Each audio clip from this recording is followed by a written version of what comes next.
نکتہ چی ہیں غم دل اس کو سنائے نہ بنے، کیا بنے بات جہاں بات بنائے نہ بنے۔ السلام علیکم ناظرین، جیسا کہ آپ کو اسکرین سے معلوم ہو رہا ہوگا کہ جیسا کہ اوپر لکھا ہوا ہے پارٹ 3، تو یہ اس غزل کا اب تیسرا حصہ ہے، کیونکہ یہ غزل جو ہے کل 9 اشعار پر مبنی ہے۔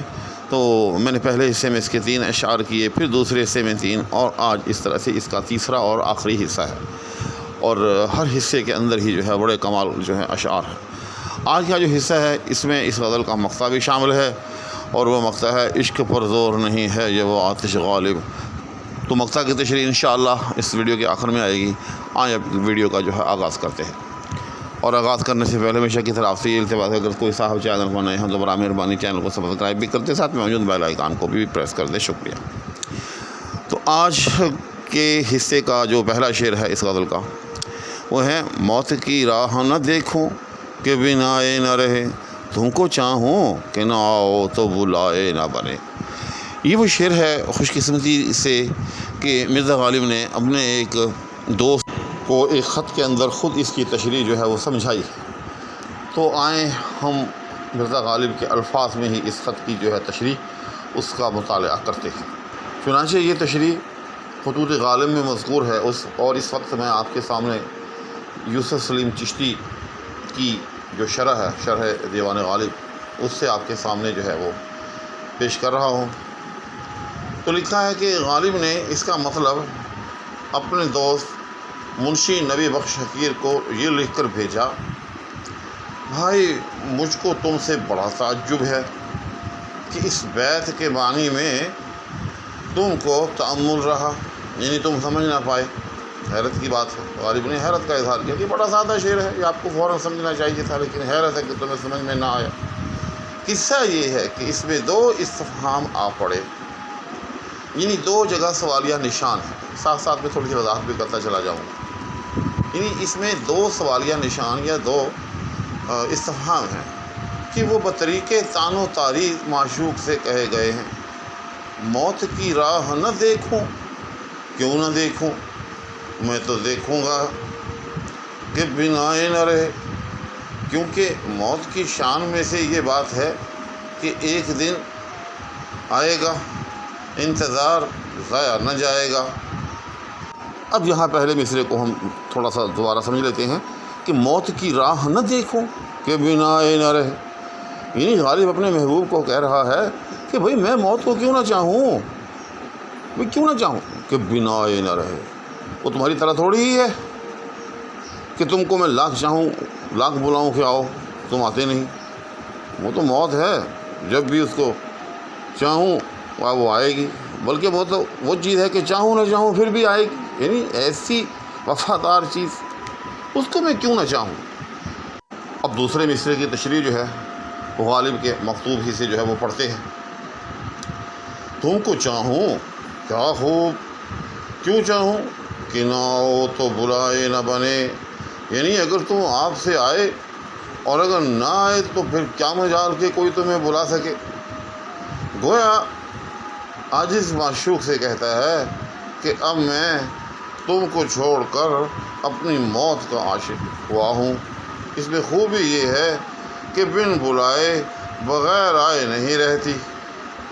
تو غالب کے اس مکتوب سے پڑھنے کے بعد اب ہم بلا تکلف اس شعر کو جو ہے ہم سمجھ سکتے ہیں۔ ایک وقت خود جو ہے اپنے تئیں اس کی تشریح کر کے دیکھ لیتے ہیں کہ موت کی راہ نہ دیکھوں، دراصل غالب جو ہے وہ اپنے محبوب کا انتظار کر کر کے اس کو بلا بلا کے تھک گیا۔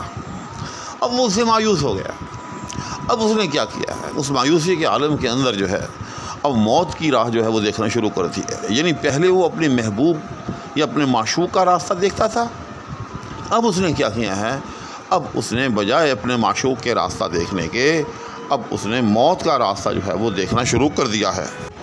اور معشوق کے ستم فطرت کو یہ بھی نہیں اچھا لگ رہا کہ غالب جو ہے وہ کیوں میری راہ نہ دیکھے، کیوں مایوس نہ ہو، کیوں وہ اذیت میں سے نہ گزرے۔ چنانچہ اس نے آ کر غالب سے شکوہ کیا کہ پہلے تو تم میرا راستہ دیکھتے رہتے تھے، اب تم نے میرا راستہ دیکھنا چھوڑ کر موت کا راستہ دیکھنا شروع کر دیا ہے، تو ایسا کیوں ہے؟ تو اس پر غالب جو ہے پھر وہ جیسے کہتے ہیں نا جلی کٹھی سنانا، تو جل کٹ کر غالب جو ہے اس پر کہتے ہیں کہ موت کی راہ نہ دیکھوں کہ بنائے نہ رہے. مجھے کیا کہا تم نے، کیا کہتے ہو کہ میں موت کا راستہ نہ دیکھوں؟ ارے بھائی میں موت کا راستہ ضرور دیکھوں گا، کیونکہ موت تو وہ چیز ہے کہ وہ آ کے رہتی ہے ہر صورت میں. یعنی میری تمنا جو ہے وہ ضائع نہیں جائے گی. تم کو چاہوں، اچھا تمہارا مدعا یہ ہے کہ میں بجائے موت کے تمہاری تمنا میں ہلاک ہوتا رہوں، تمہیں چاہتا رہوں کہ نہ آؤ تو بلائے نہ بنے، کہ اگر تم نہ آؤ تو بلائے نہ بنے. تو تمہیں بندہ جو ہے وہ کال بھی نہیں کر سکتا، تمہیں کہہ بھی نہیں سکتا، کوئی شکوہ نہیں کر سکتا. یعنی ایک طرف موت ہے کہ جب میں اس کو چاہوں تو وہ ہر صورت میں آئے، ہر صورت میں اپنی وفا ثابت کرے، ہر صورت میں جو ہے وہ اپنے وقت پر جو ہے وہ آئے گی ہی آئے گی.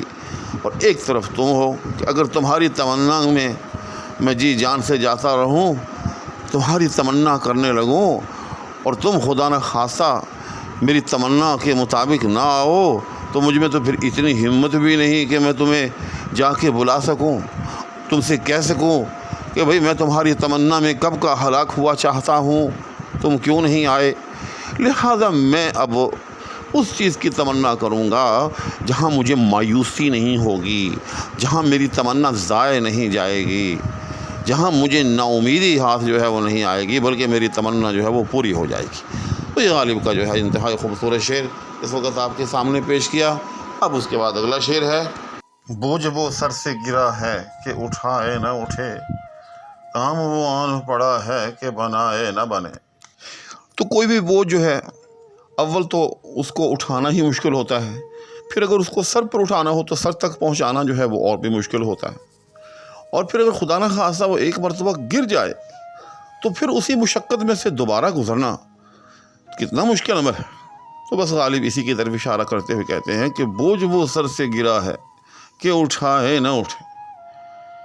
یعنی ایسی مشکل میں دوبارہ جو ہے وہ پڑ گیا ہوں کہ جس مشکل سے ناورد آزما ہونا، جس مشکل کا حل نکالنا ڈھونڈنا بہت مشکل عمل ہے. اس کے بعد پھر اگلے مصرعے میں کہتے ہیں: کام وہ آن پڑا ہے کہ بنائے نہ بنے. یعنی ایسے مشکل کام سے واسطہ پڑ گیا ہے کہ لاکھ کوشش کے باوجود بھی بنائے نہیں بن رہا. تو اب آ گیا اس غزل کا وہ ایک لازوال مقطع جو کہ غالب کی میں سمجھتا ہوں ایک پہچان ہے، جس شعر یا جس مصرعے کو لے کر کے جو ہے ہند و پاک کے اندر فلمیں تک جو ہے وہ بن چکی ہیں. چنانچہ وہ شعر کون سا ہے؟ وہ شعر ہے: عشق پر زور نہیں ہے یہ وہ آتش غالب، کہ لگائے نہ لگے اور بجھائے نہ برے. تو اس شعر میں غالب نے ایک ایسی آفاقی حقیقت کا اظہار کیا ہے. یقین جانیے کہ چاہے دنیا کا کوئی سا لٹریچر ہو، چاہے وہ مشرقی لٹریچر ہو، چاہے وہ مغربی لٹریچر ہو، یہ ایک ایسی حقیقت ہے کہ جس پر تمام اہل قلم، تمام اہل دانش و فکر کا جو ہے وہ اتفاق ہے. بلکہ اگر میں بے تکلف یوں کہوں کہ جس طرح سے موت پر اتفاق ہے، دنیا میں آپ کو کوئی شخص ایسا نہیں مل سکتا کہ جو موت کے آنے کا انکاری ہو، تو یقین جانیے کہ یہ بھی اسی طرح سے ایک حقیقت ہے کہ عشق پر زور نہیں ہے یہ وہ آتش غالب، کہ لگائے نہ لگے اور بجھائے نہ بنے. کہ عشق بھی ایک ایسی آگ ہے کہ جو اپنی مرضی سے نہ لگائی جا سکتی ہے اور نہ بجھائی جا سکتی ہے. یعنی جس طرح موت کی آمد پر سب کا اتفاق ہے، اسی طرح عشق کی اس حقیقت پر بھی سب کا اتفاق ہے کہ عشق ایک ایسی ماورائی، ایک ایسی غیر مرئی قوت کا نام ہے، ایک ایسی غیر مرئی آتش کا نام ہے کہ جو اپنے بس میں نہیں، عشق پر زور نہیں. حتیٰ کہ عشق جو ہے نہ مذہب کو دیکھتا ہے، نہ ملت کو دیکھتا ہے، نہ برادری کو دیکھتا ہے، کسی چیز کو بھی نہیں دیکھتا، بلکہ عشق ایک ایسا آزاد رو اور آزاد منش جذبے کا نام ہے کہ واقعی اس پر کوئی زور نہیں. یعنی یہ آپ کی طبیعت میں پیدا ہونے والا ایک ایسا جذبہ ہے کہ جو آپ کے بس میں نہیں. آپ کسی کو کہیں کہ اس ABCDEF کے ساتھ عشق کرو، آپ اس کو بے شک تختہ دار پر لٹکانے کی دھمکی دے دیں، لیکن یہ اس کے بس میں ہی نہیں۔ یہ تو ایک ایسی آگ ہے کہ جو خود بخود لگے گی، ایسا نہیں ہے کہ وہ اس کو خود لگا سکے۔ نہیں، اگر کسی کے اندر یہ آگ لگی ہوئی ہے کسی کے حوالے سے، تو آپ اس کو جان سے مارنے کی دھمکی تک بھی دے دیں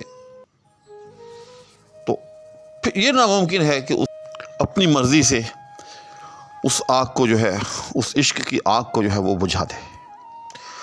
سچی بات یہی ہے کہ یہ ایک ایسی آگ ہے کہ جو نہ اپنی مرضی سے لگائی جا سکتی ہے، اور اگر لگ جائے تو پھر اپنی مرضی سے نہ بجھائی جا سکتی ہے۔ تو غالب نے یہ ایک آفاقی حقیقت بہت خوبصورت انداز میں 2 مصروں کے اندر جو ہے وہ بیان کی ہے۔ تو آج اسی کے ساتھ یہ غزل جو ہے 3 اقساط کے اندر مکمل ہو گئی۔ میں نے کوشش کی ہے کہ تینوں کی جو لنکس ہیں وہ تینوں ویڈیوز کے ڈسکرپشن کے اندر جو ہے وہ ڈال دوں، تاکہ اگر کوئی صاحب ایک ہی نشست میں اس مکمل غزل کو سمجھنا چاہے تو وہ سمجھ سکتا ہے۔ اسی کے ساتھ دعاؤں کی درخواست کے ہمراہ اجازت چاہوں گا۔ اللہ حافظ۔